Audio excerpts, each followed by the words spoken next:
You are listening to Audiobookish, an audiobook review and discussion podcast. My name is Fahed Rahman, and I'm joined by Poppy Knight. Hello. And today we are going to be discussing Wishful Drinking by Carrie Fisher. Do you want to read out the blurb? Yes, sure. So, in Wishful Drinking, Carrie Fisher tells the true and intoxicating story of her life with inimitable wit.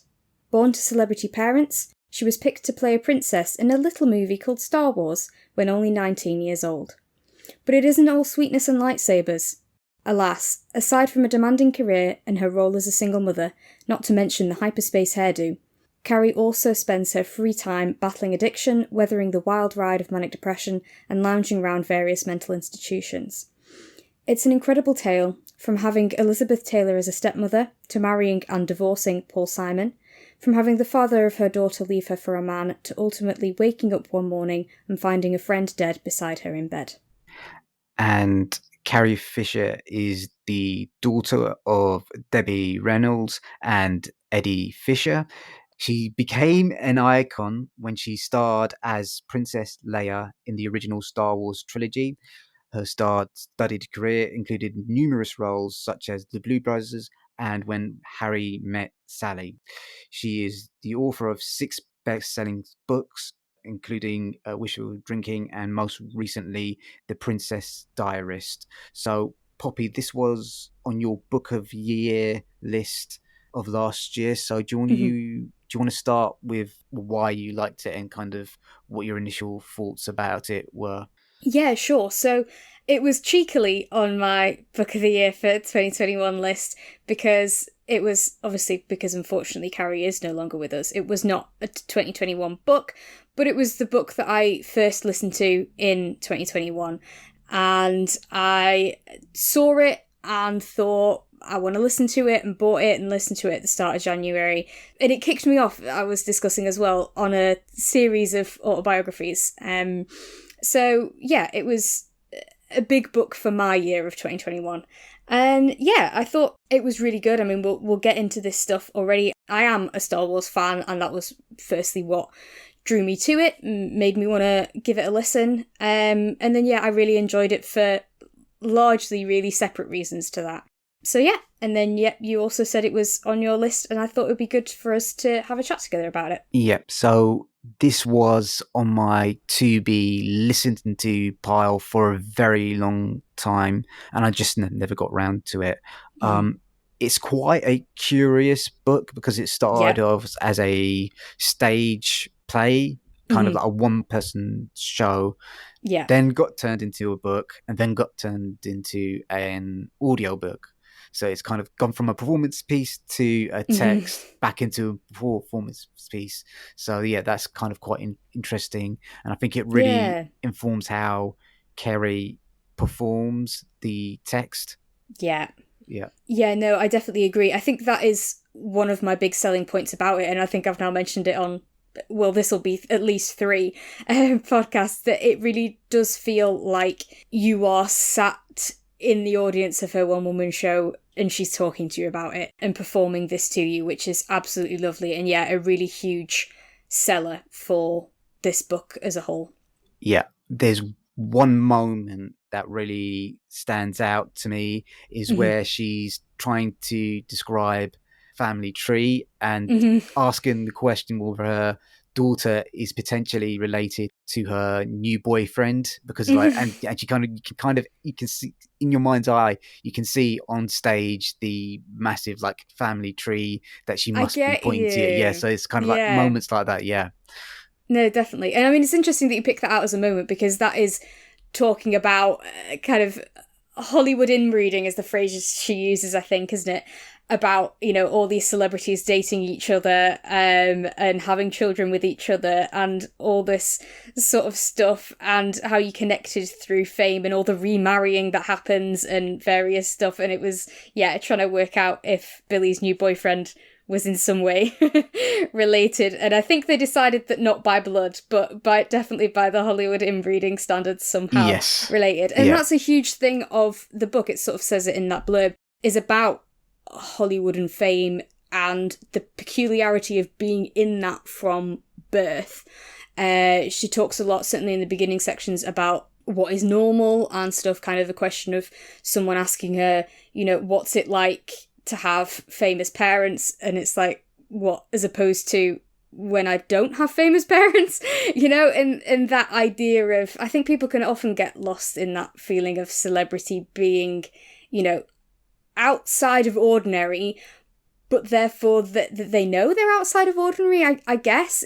But that real disconnect between people and celebrities.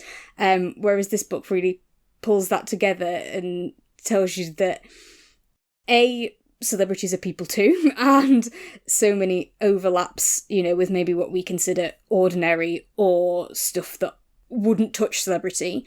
But then also that really interesting thought about what is normal and what is reality and what is our reality. We'll talk about this more again in a bit, I think. But yeah, that idea of what you understand as normal and, your family being normal and what life is like, and that, how different people have such very different views on that. Yes, I think normal is a theme that runs through the book because she talks quite candidly about her mental health issues and how for a very long time she wasn't able to get a diagnosis because of drug use. So that's the other thing, kind of like normal is very, very much dependent on the context of where and when you are living. So yeah, I think that's the other thing that comes across as well. Yeah, and then also still on that, how she in some ways found it kind of difficult, like seeing her mum on screen and thinking what is the real family and what is on TV, and that blur between fiction and reality that she felt herself. But then also on the flip side of that, how other people can't distinguish that she is not Princess Leia, and the difference between reality and fiction there. So it's sort of an interesting parallel that how she sees it from being in Hollywood and therefore being like, oh, but I know these people, but they're not being those people, and what's TV and what's real. And then other people outside of Hollywood's feeling for celebrities and also mixing real and not real. Yeah, I think my favourite sections in the book where she encounters other celebrities, usually at the behest of her mother. That section with Cary Grant was excruciating. I just put myself in her shoes and just thinking, oh my God, how do you deal with a situation like that because we've all got parents where sometimes they try and share your problems with someone and they don't really understand what's happening in the situation. So I think that's kind of like, not that a drug addict situation, but like kind of we've all been in scenarios where like your parents have explained something to someone and they've just not got it right, missed the mark. No, definitely I can totally see where you're coming from with those bits about parents getting involved and completely missing it. And then this is maybe a bit of a tangent, but it sort of gives me a little bit of the vibes, the way they were talking about basically the issue, if you haven't listened to it yet, was that her parents both individually asked Cary Grant to speak to her about her LSD use. And we're kind of saying that it was a massive addiction and stuff like that. And she's sort of explaining, well, no, and you can't really get addicted to hallucinogens in the same way as other things. I am addicted to other things, but that one's not the issue and stuff. And I guess a parallel as well there sort of pops into my head of kind of, with her parents not really understanding those different drugs and the different ways it works, sort of also just makes me think of like tech issues. You know what I mean? And parents not quite getting that, but they think they do, and they're going to try and help and sort it out. So that was quite amusing. A little connection there. And then the Cary Grant bit reminded me as well, actually, because there was something I was wanting to say, just a short bit of, she does mention in there about how when he died and how that affected her, and although they had this connection, she still felt as well, a bit in awe of him and of a celebrity dying but also a friend dying and stuff. And it's obviously not the same situation, but it reminded me of the real potency of listening to this audiobook, definitely more so than reading like the paper, in the fact that Carrie isn't with us anymore, and it's a real time capsule with her, you know, kind of feels like you've brought her to life again for those, you know, about 3 hours that the audiobook is. And it's in some ways hard, but in other ways really, really lovely. Yeah. Yeah. Yeah, if I was reading this, you wouldn't really get the sense of humour that she has. Yeah. She's very funny, Oh, very definitely. witty, very acerbic, and you know is more than happy to take the piss out of herself. Yes. Which is really nice, and it just also made me a bit sad in terms of like we should have seen her in more roles that took advantage of that. And I've not seen many of her movies outside of Star Wars, and it just made me think maybe I should check out more of her filmography as well. So yeah, definitely. And you do get definitely in there how good of a performer she is, for sure, just in the expression and, like you say, the comedy of what she does. It is really humorous from the very start. But also, one of my favourite bits is I love her impression of her mum. Yeah. Like, I don't know Debbie Reynolds that well. Yeah. I wouldn't really be able to describe to you how she speaks. So I guess I can't comment on how accurate it is, but I love it as she totally switches character when she's performing like as her mum, doing her mum's dialogue. I just thought it was absolutely fab. Absolutely fab. Yeah, I think one of the other themes that struck a chord with me was like this idea of being in your parents' shadow, because Debbie Reynolds was a huge star, like her dad was a huge star as well, and there's always this sense of awe when she's talking about her mother in particular, her beauty, her intellect, her talent, her kindness, all these things kind of like come across really strongly. So that's yeah, no, definitely. And you can tell through the stories that she tells, you know, throughout her childhood and her life, how she has really had to, I guess, work through those feelings. And you know, adequacy, really, isn't it? Yeah, and you know, even in some ways kind of physical stuff, and kind of claiming she'll never be as glamorous as her mum, and things like about her breast size, and also about acting talent, and you say again about kindness and everything. But I do think, yeah, like I say, it is that you do see her going through that journey of like acknowledging that with herself, and, you know, in some ways letting it guide her, in some ways fighting against it and stuff. But yeah, there's definitely some tough element to that. And that's one of the things that she talks about, I guess, with, you know, that growing up with fame. It's that idea of it isn't all glitz and glamour, and obviously her struggle with mental health, which some of it I think she does put down to feelings of pressure and things like that. Obviously that is not, you know, a whole cause, but that is one of the triggers, I guess, for her struggling with things. Well, I mean, she even mentions that you can't blame it all on her upbringing, because her brother went through the same thing, and he's apparently safe and square, and she hasn't gone off in the weird directions that she has. So it's kind of one of those things as well. Yeah. So just talking a little bit more about her performance, it's always interesting listening to someone recite their own words. So I was just because you can really get a sense of she knows exactly when to punctuate and to what's the word, emphasize, and high notes, low notes, and timing with the jokes in this are just really, really, really good as well.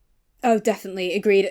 And this is probably where it's a huge, huge benefit that she did this as a show for so long, you know, or even at all, because she has become familiar with it. She knows how to speak it, as opposed to maybe some authors who will write their book, write their autobiography, whatever, and then go into the studio to record the audiobook and, find it really difficult. Whereas for her, it must have felt really quite natural with having performed it. And yeah, I completely agree with specific moments that are just wonderful. One that I'd written down was she was talking about on set removing gaffer tape.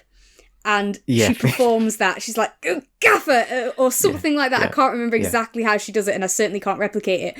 But it was really, you can tell that she is thinking back to that moment of ripping it off, and just, absolutely perfect. And it's littered with moments like that. That was just one that I'd noted down.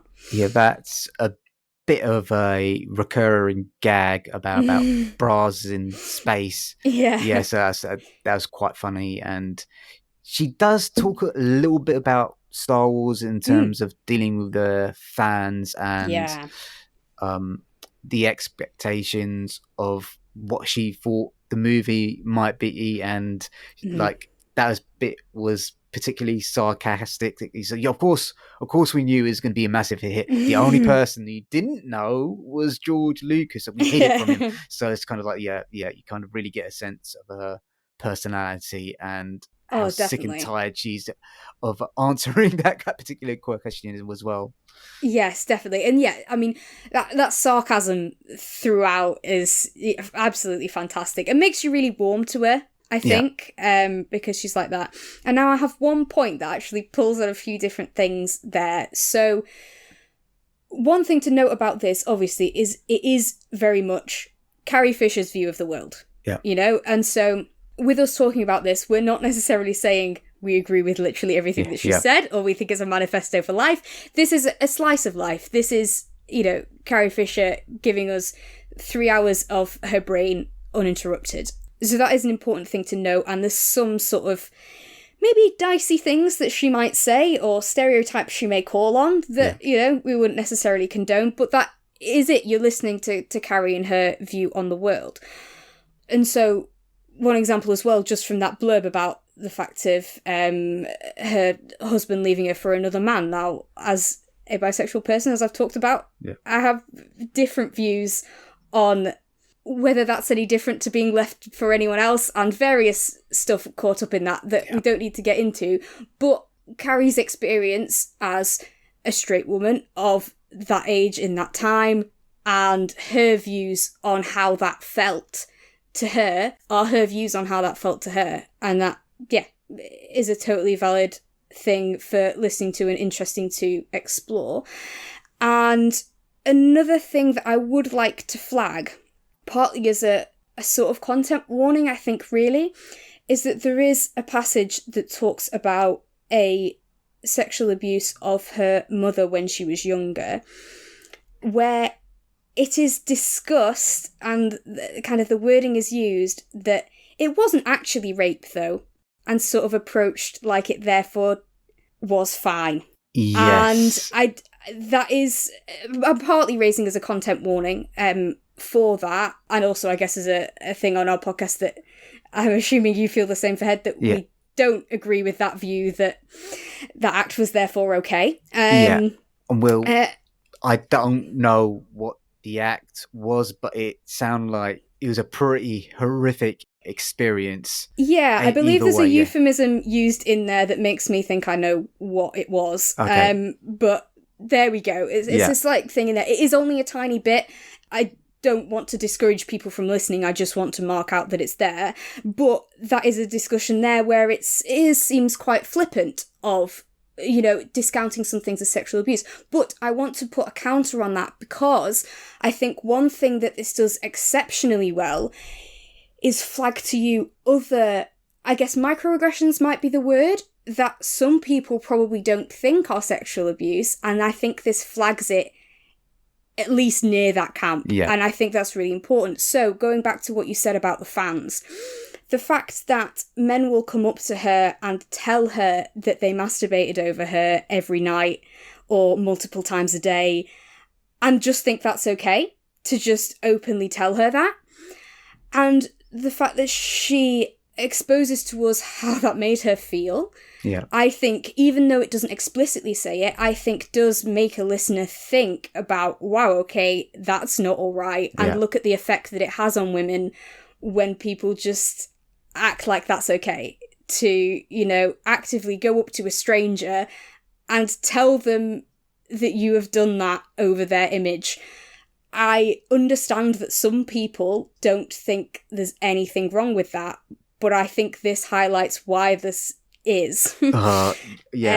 It's Yeah. such a weird thing to do. I don't Yeah. get that at all. Yeah. And I just want to go back to a point Mm. that you made about flippancy. I think she kind of treats everything really heavy in life with a certain amount of flippancy. Yes. So I think that Mhm. kind of also goes into covering why she talks about the incident with her mother that Mhm. way. Mhm. And there's like, some really heavy stuff happens to her. And I think when she's talking to her daughter, she kind of mentions that, the fact that you realise this is funny means that, Yes. I think some words to the effect, you're going to be okay. Yeah. So yeah.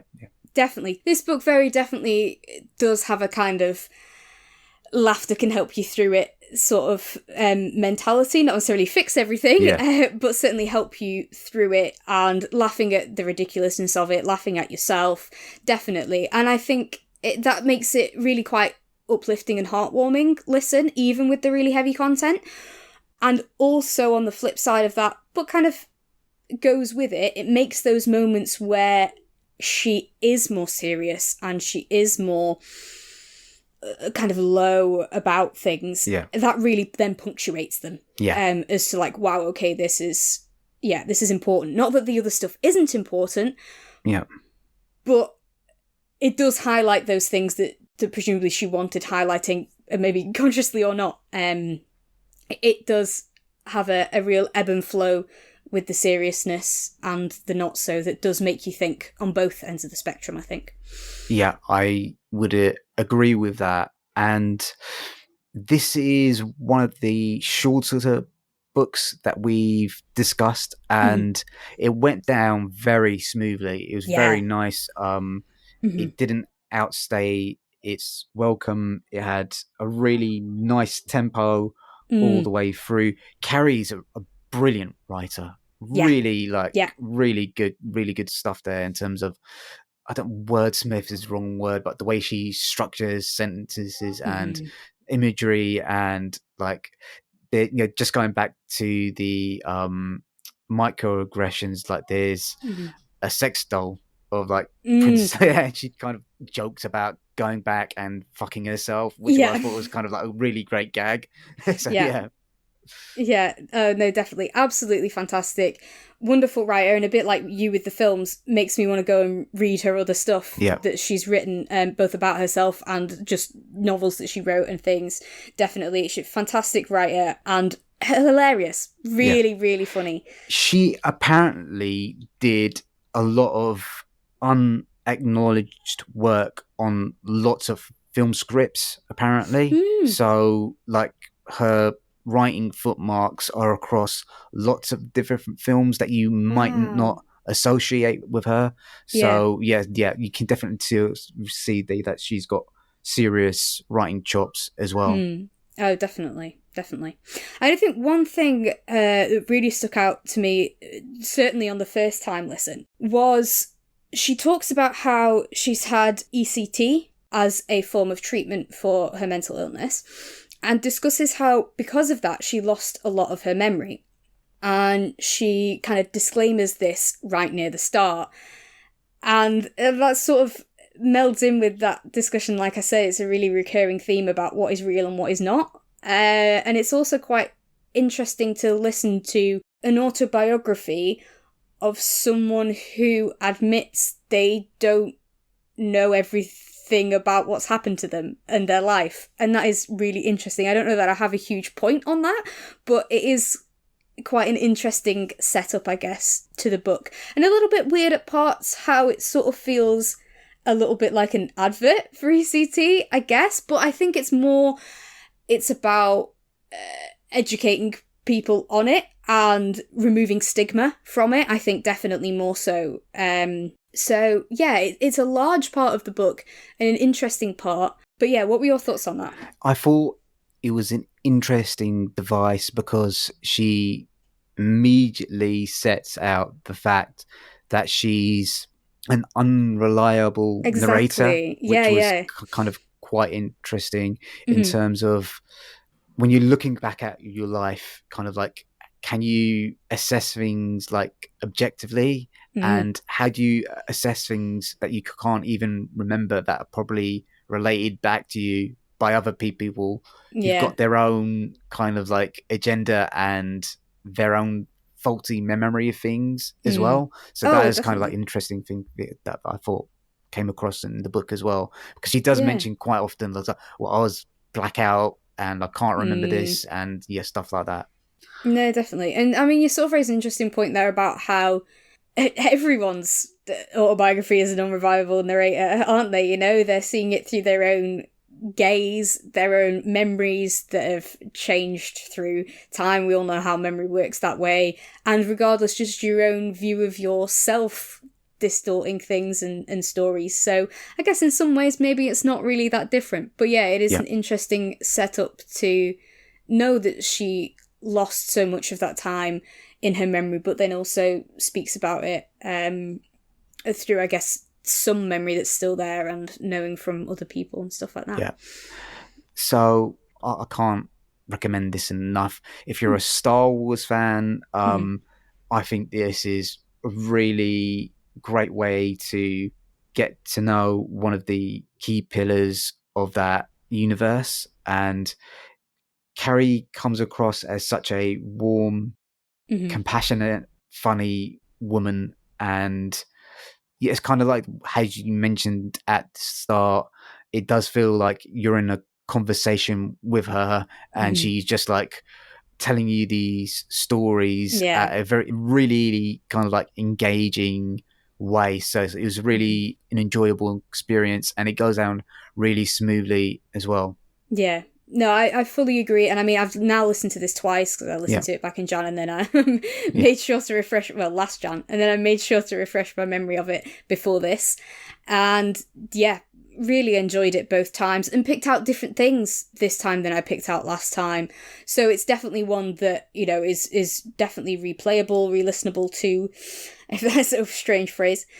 One that you want to keep coming back to. It's really funny. It's really well written, really well performed, and makes you think as well as just makes you laugh. So it's really good, and good for Star Wars fans, but it's about so much more than that. Yeah, I mean, if you're into celebrity history and Hollywood glamour and all that sort of stuff, there's lots of interesting stories that she tells about that side of things as well as mental health, as well as the difficulty of like raising a family and and family in general is a huge theme. Definitely, and different kind of family units and different relationships within your family, how your relationships with your family members can change. She goes from in awe of her mother to that's okay. No, I was just saying that like you say how family relationships change. It was that the way she kind of like describes each time her dad gets divorced is just crazy. It's really funny, kind of. No, it is, and I mean, dear me, the bit about basically what her dad had written, her dad's like autobiography, and then her having to read that, and it's really interesting, really funny, and then like how her relationship with her mum changes from awe of her to teenager thinks she's annoying kind of thing, exactly, to living next door. And it's really, really lovely from that perspective. And her love of her daughter, I had a similar experience with that as I then did with the Dave Grohl one about his love of his kids and stuff. So definitely family a huge thing in there as well. It's just great. I do recommend it, definitely. And You can buy it, but I borrowed it from my library via Libby, or was it BorrowBox? You should be able to find it via your library. So yeah, there's no excuse really. Yeah, it's really good. Mm-hmm. Awesome. Okay, so that's your lot for this episode. I'm not too sure what we're going to be doing next. It might be an interview, it might be another audiobook. So keep your eyes out on our social for that. Please support the podcast by reviewing and rating us wherever you are listening to this on, and or you can send a tip via our tip jar. If you've got any suggestions or comments, you can email us at audiobookishpod@gmail.com or contact us on social media at audiobookishpod. Any last words, Poppy? I don't think so. No, I hope you enjoyed, guys. And yeah, see you next time. Okay, see you next time. Bye. Bye.